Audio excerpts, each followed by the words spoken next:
Thank you for joining us for Cape Chronicle. I'm Audra Kane. Today we spotlight groups that help children, families, and you. The Executive Director of the Boys and Girls Club of Southeast Missouri, Alan Treece, will share the focus of their summer programs for 2018 and the Gus Macker event. Cape Girardeau County Public Health Center Director Jane Wernsman and Health Educator Kasie Jones-Holder will outline how you can self-manage chronic diseases. And the new Executive Director of the Southeast Missouri Red Cross, Julian Watkins, will introduce himself and the changes in their organizational structure. That's all ahead on Cape Chronicle.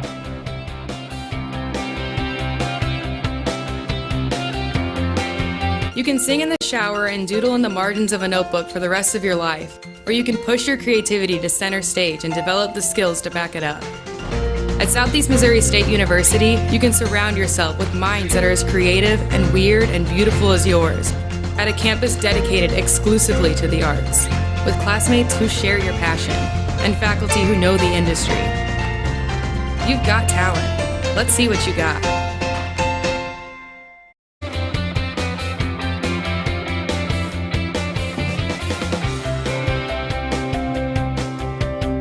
Welcome to Cape Chronicle. I'm Audra Kane. The Boys and Girls Club of Southeast Missouri Executive Director Alan Treece joins us. Welcome, Alan. Thank you very much for having me today. It's so nice to meet you. I know that you're new to the organization. Absolutely. So we can discuss that a little bit later, but sure. I wanted to start first because I know that you all have an event coming up in June. Absolutely. The Gus Macker basketball tournament. Absolutely. And it's in like the 45th year this year. Well, Gus Macker is kind of a national brand. It's all across the Midwest. They have tournaments in everywhere from Michigan to Iowa. And luckily, several years back, a group of individuals here in the community went to one of those events, saw what a fantastic community-wide event it is, attracting lots of people coming in, vendors, great atmosphere, and they thought it'd be a great fit for here in Cape, so they brought it here. We're actually in our 5th year of actually hosting it here at Cape, but as a national brand, Gus Macker's been around for a long time. It's a great, successful 3-on-3 basketball tournament event. And so what is the function or the purpose of having the Gus Macker event for the Boys and Girls Club? Sure. Well, it's one of our largest fundraisers of the year. You know, the Boys and Girls Club has been in this community for almost 2 decades now, serving kids each and every day with our after-school program and our summer program.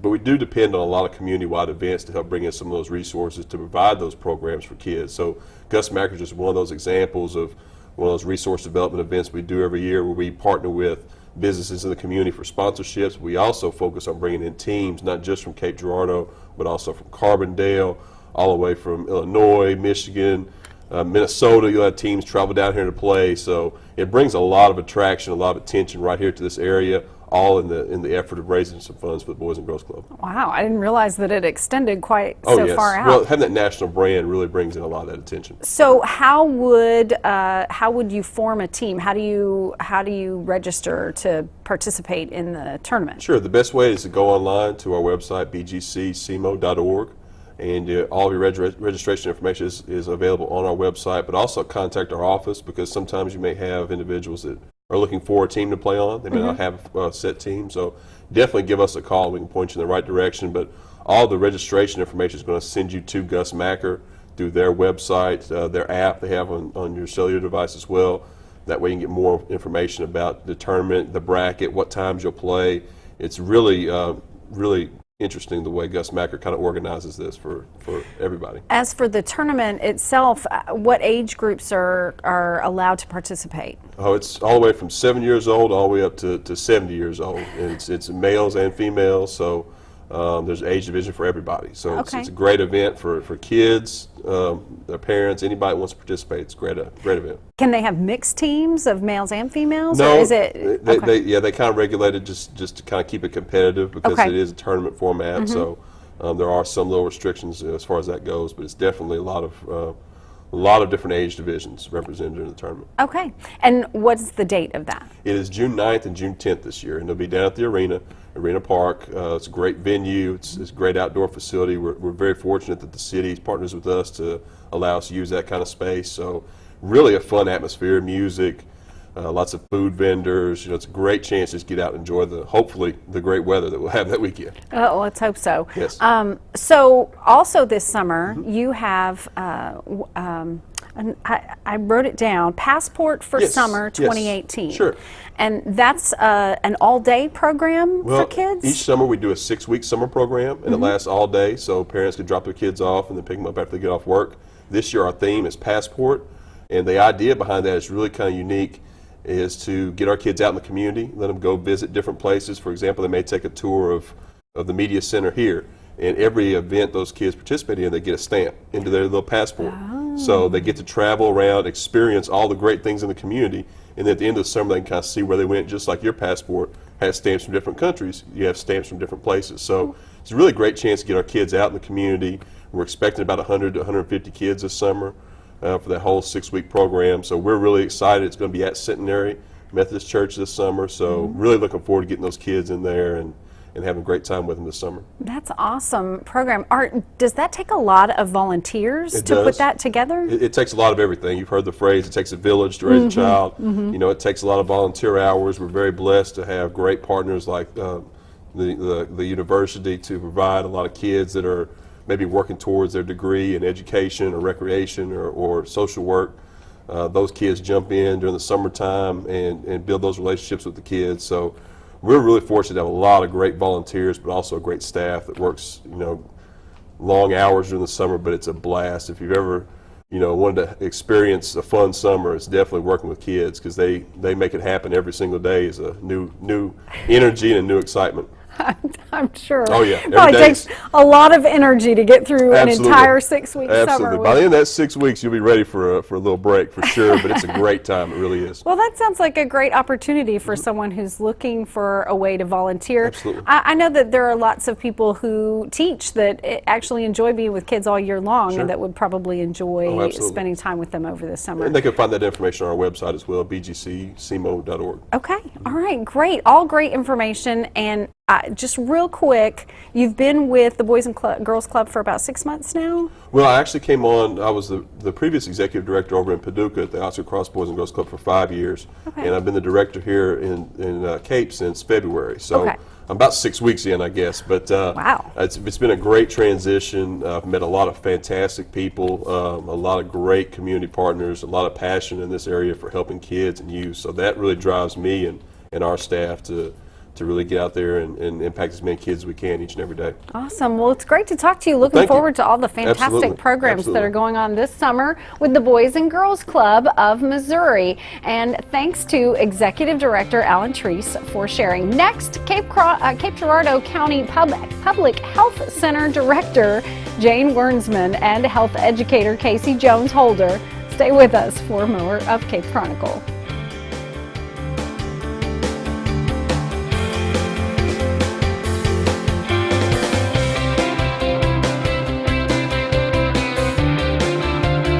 At Southeast Missouri State, we've been launching the extraordinary careers of educators for nearly 150 years. But that's the thing about educators. They're always ready to learn more, discover new paths, and push themselves to the next level. With our new online educational leadership programs, you can earn the credentials needed to move up in your career. With flexibility for your schedule, accelerated courses, and an affordable price, together we can transform our learning communities and prepare you to conquer your goals. Problems, the ones nobody talks about at cocktail parties. We go looking for them. No matter the obstacles, no matter the odds, we surround a community's most critical problems, and we fight. United Way fights for the health, education, and financial stability of every person in every community. Will you? Forests are essential to life. Majestic and grand, they clean our air, supply drinking water to millions of Americans, and provide homes to countless wildlife. They fuel our imaginations and inspire us to think big. Now, our national forests need us. Fires and natural disasters destroy millions of trees each year. That's why we're replanting our forests from coast to coast. Visit arborday.org. See how you can help.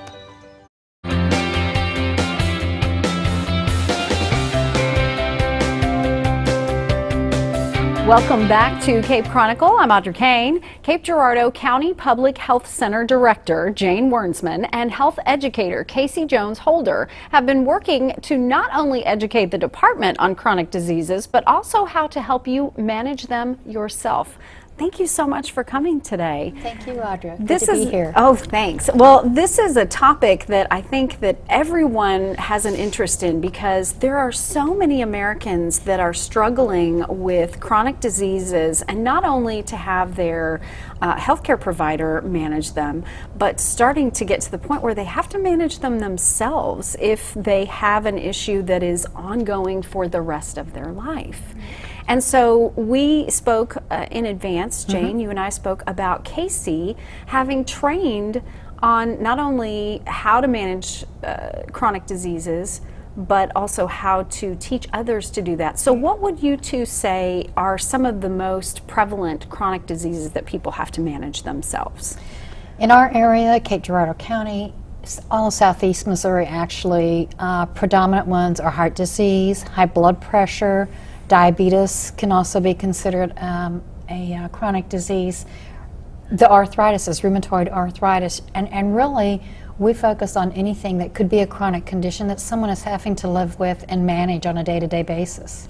So Kasie, in your training, first of all, did you go through the state for the training as to how to help manage these? This training actually came from I can't even remember. That's okay. That's okay. The training is something that is nationwide taught, and it's based off of education. Like it's got all kinds of research behind it that actually helps bring that to the forefront. A lot of people don't realize the reason they need to treat in this manner is because research backs that up.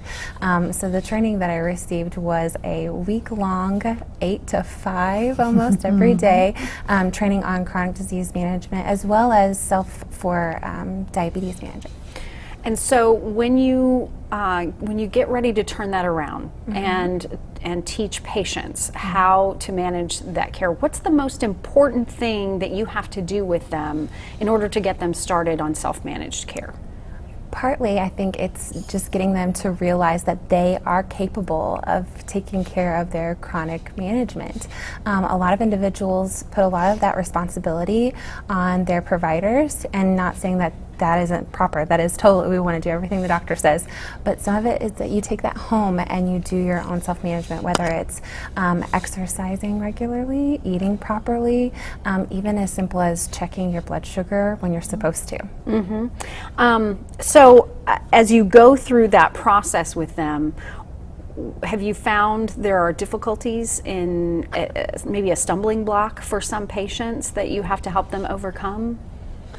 I would say at first a lot of it is self-awareness. I don't know that there's any particular big stumbling. I think everybody has different ones, but I know for my own purposes, my own chronic disease management would be I have an anaphylactic allergy, and sometimes having to be in public and admit that to other people can be hard, and having to admit to myself that I have my own issues is hard, and so people coming to a group of 10 or better can sometimes be intimidated by having to admit what their chronic disease is. Well, and I tell friends all the time that you are your best advocate where your health is concerned. You already know all that information. You've been at all the doctor's appointments, and so sometimes I encourage them to take notes. Is there information as far as written information that you can go over with them while you're training? This is a 6-week course where they're going to meet once a week for an hour and a half to 2 hours, and they are given a book that we will go front to end. I mean, like from beginning to the end on this with them.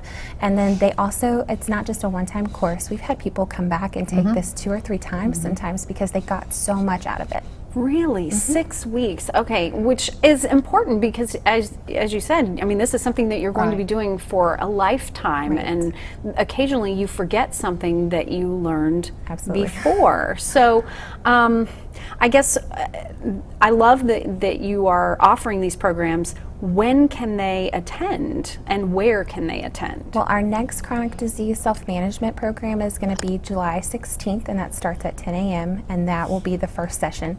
We do actually let people squeak in on the second session if they didn't make that first one, so no worries there. But and we do quarterly meetings for that. Is that or every 6 weeks? I feel like, yeah. Okay. We try to rotate that class every 6 weeks. And they just need to contact the public health office here Right. in Cape Girardeau and to get more information about how to schedule to be a part of that program and what they need to do. Is it free to the public? It is free to the public. We That's hard. actually, we work with Mississippi County Health Department. They hold a federal grant from HRSA to conduct this chronic disease self-management class throughout 13 counties in southeast Missouri. So 13 different health departments in 13 different counties are all doing this same class. So if you live in Stoddard County, if you live in Scott County, you can contact your local health department there and participate in a class in your own county as well. You mentioned HRSA is the grant. What is HRSA? That's the Health Resources Services Agency, the federal funding coming for health services. Okay. All right. So we're, I know that you wanted to also mention today some other services that you have because you have a rural health clinic. We right? do. We have a rural health clinic, and we have a full-time family nurse practitioner, Jamie Cannon, who provides excellent primary care. I don't know if you'll recall, but several years ago, when we started the rural health clinic at the health center, not every public health department is fortunate enough to have a rural health clinic. We focus primarily on children, on pediatrics, because that seemed to be the greatest need as far as additional healthcare opportunities as far as providers go. As we've progressed over the years and that's been more accessible in the community, we are beginning to we still focus on children and provide primary care for the ear infections, for the school physicals, for those back-to-school immunizations. But we're also now providing well women care for women's health issues. Women can come and get their annual exam, physical exam, and Jamie is there as their provider. Well, and I have a question because some people get their health care through the healthcare exchange, and if they have insurance through that, they can call you and find out if they're qualified to come to the rural health clinic. Right, we to be do seen, have right? the capability, and we're expanding every day in being able to accept, well, of course, all your major insurances. So, and it kind of just depends on what the benefits or the perks are of their plan, whether those particular services are covered or not. But we would encourage folks to go ahead and call, and we will try to work out the best opportunity and best chance for them to get those services. Absolutely. You mentioned immunizations, and I know the start of school, the fall, seems like a long way off, but for kids that are entering certain grade periods, they are due for either a booster or their first time immunizations for school age, like kindergartners that are starting, and they need to schedule that sooner than later, right? That's right. In fact, we start working now with schools and start planning for the fall and back to school already. Of course, your kindergartners, they have to have their series of shots before attending school. 8th graders have to have a booster on the meningitis and the tetanus, as well as do seniors. So we've got 3 major age groups that are, under state law, are required to have those immunizations before coming to school. Now, there are some exemptions available on medical grounds and or religious exemptions, but it is a state rule that they have to have those shots. All right. Well, thank you so much. Thank you, ladies, for coming and sharing. I'll be interested to talk to you again and see how it's progressing with the information about chronic health self-management. Thank you. Thank you again for coming. That's Cape Girardeau County Public Health Center Director Jane Wernsman and Health Educator Kasie Jones-Holder. After the next break, we will meet the Southeast Missouri Red Cross Executive Director Julian Watkins. Stay with us.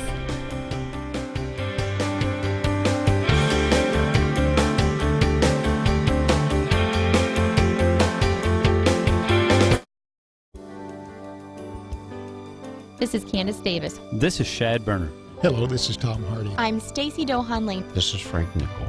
I'm Brooke Hildebrand Clubs. This is Nate Savarino. You're listening to KRCU. At KRCU, we don't just say anything. Tune in weekdays to hear local voices delivering trusted information on nature, food, history, health, sports, and more during NPR's Morning Edition.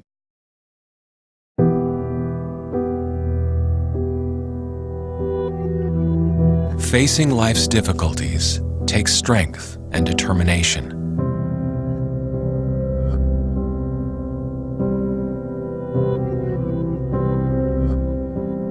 Whether it's physical challenges or struggles you can't see, it takes strength to ask for help when you need it.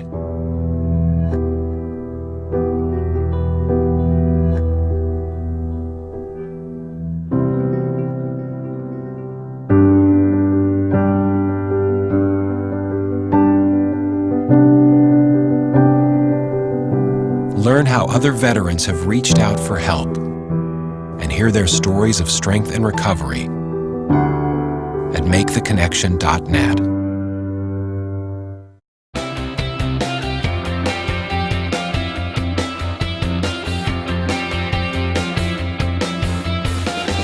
This is Cape Chronicle, and I'm Audra Kane. We're back, and Southeast Missouri Red Cross Executive Director Julian Watkins is joining us. Julian, thank you so much for being here today. Thanks for having me. So you are new to the Red Cross, yes, and we'll get to that in just a little bit, but I wanted to make sure that we had enough time to talk about the Everyday Heroes event that the Red Cross has coming in June, correct? Yes, June 7th. I didn't want to miss out on that because that, for some people, it is it's a very exciting proposal to be a blood donor, but then to be a hero for the Red Cross, that's a whole other animal. And so I'm curious to know, for people who don't know, who might be watching, who don't know what an Everyday Hero is, would you please explain that? So the Everyday Heroes event, it's something that us and KFVS put on. And basically, people send in a nomination to the staff of KFVS and myself, and we choose from those nominations who's going to be our Everyday Hero for that month. And our Everyday Hero tends to be somebody that goes above and beyond and really has a mission of helping people, because that's what we're about at the Red Cross, neighbor helping neighbor. So as much as we can focus on that and highlight those people in our community. So what types of, and you don't have to give anything away, but what types of nominees are you getting? Have you gotten some already? Yes. And yeah. So what types of nominees have you gotten? They're actually selected throughout the year, and they're spotlighted on KFVS each month. So we have nominees that are members of service organizations, members of the communities that volunteer with service organizations, and people that perform service as part of their job as well. There's a wide variety of nominations that we have. And like you said, you can nominate them, and they can go to the Southeast Missouri Red Cross website to reach if they that. Actually go to KFVS 12 website, okay, and there's an Everyday Heroes tab where you can nominate an Everyday Hero there. So, okay. Yes. So I didn't want to pass up that opportunity yes, to talk about that, because that's a very important thing. But becoming a blood donor can be a fairly simple process. Yes. Here's my question. How do you become the executive director of the Red Cross? Because that doesn't seem like that's all that easy of a position to just step right into. It's been a very winding road for me. I'm an attorney by trade, a recovering attorney, I like to say. But yeah, I'm an attorney. I went to law school at University of Illinois, and I have a background in business administration as well. And initially going into law school, the idea was that most CEOs and business executives have, well, not most, 80%, so I guess most, have a law degree. So I wanted to get a law degree to utilize that to work in a business executive type role, and I found myself stuck practicing law for about 6 years. So once I found this position and it opened up, it was just such a rewarding experience to be able to act as the executive director of such an amazing organization. So I jumped at it. I'm glad that you are finding it as exciting as you are, because it's a really important, you work for a really important organization. They save lives. when we spoke earlier, just to kind of preface the interview, because you and I had never met, and you mentioned that there are some structural changes that are coming, or that have been being made. And Yes. so I wanted you to explain a little bit more about that, especially for people who are not familiar with how the Red Cross is set up here in Cape County. Yes. Well, here in Cape, we've had a little bit of a lull as far as the staffing here in Cape. So we now have a full staff here. We have myself, 2 disaster managers and volunteer specialists that work here in Cape. For the past 4 months before I came on, there was only 1 person here, and that was our volunteer specialist. Oh my goodness. Okay. Our organization is 95% volunteer based across the country, so only 5% of our staff are actually paid staff. We run based on the generosity of our donors and the movement of our volunteers. It's really amazing to see that. But the changes that we're going through, we're trying to bring it all together into being one Red Cross, because I think a lot of our services tend to be segmented. We have our disaster services, international services, services to the armed forces, blood services, and some people know a little bit about one of those areas, but we're trying to bring that together as a whole to be one Red Cross so that we can speak about the wide variety of services that we offer. That's interesting, because I didn't really, I don't know that I ever really thought of them as all separate entities, but you know, maybe that's just from watching too many movies or something. I think it's just that we found that a lot of people may know about blood drives, but they don't know anything about our disaster services. Most people see us as the blood people, because that's mostly what you see in the community. But on a day-to-day basis, we respond to disasters. We respond to home fires every day across the United States. Every single home fire, if the Red Cross is called, we'll come out and make sure that the families have financial assistance, comfort kits, blankets, place to stay, and just make sure that they're able to move through that disaster. See, that's where I have an advantage as a member of the media. I know where you all are responding because I see you show up and I talk about it. So that's very exciting that you recognize how important it is for the public to see it as one entity. So that's interesting that you're doing that. I know that a lot of people are needed to donate blood. So always we've got to throw in that it's important to give blood. We're heading into the storm season, which means there will eventually at some point be a big call for blood donations. So redcross.org. Redcross.org. You can find out where our blood drives are, donate. You can donate very regularly. We suggest that people donate as often as possible. It's a very good service, and we are in a constant need for blood. There's a need every day for blood with cancer patients, with surgeries, accidents, disasters, a wide variety of services that need the blood, and we have a lot of extra. So. Well, thank you so much for coming. It's really nice to meet you. I look forward to seeing what you're going to be doing with the organization. We've been speaking with Southeast Missouri Red Cross Executive Director Julian Watkins. We thank all our guests for taking time to share with us, and thank you for joining us today for Cape Chronicle. The program's a collaboration between the Department of Mass Media at Southeast Missouri State and the City of Cape Girardeau. Our producer is Nicolette Brennan. Our executive producer is Dr. Jim Dufek. I'm Audrey Kane. We'll see you next time for Cape Chronicle.